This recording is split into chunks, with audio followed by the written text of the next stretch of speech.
Bismillahir Rahmanir Rahim wa sallallahu ala sayyidina Muhammad wa ala alihi wa sahbihi wa sallam. Ta yaya ne matsaloli ba za su dinga yi mana yawa ba? Mutuna fa Allah yana fushi da wanda baya addu'a. Wanda baya roƙon Allah, Allah yana fushi da shi. Dan Allah a cikin awa 24 minti nawa ka ware wanda kake munajati da Allah, kake risinawa kai ta roƙonsa? Minti nawa ka ware?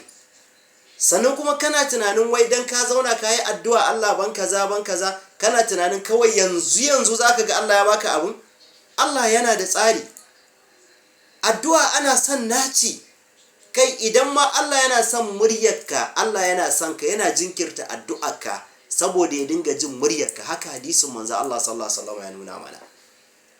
Ashe kenan so ake ka dukufa kawai. Ka nuna gajiyawarka a gaban Allah.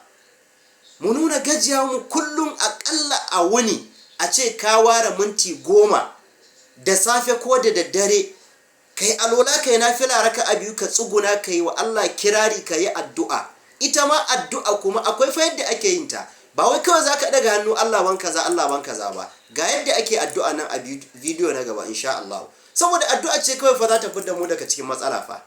Ita kadai ce wallahi, bayan ayyukan mu na gare da komai, wallahi addu'a ce a gaba.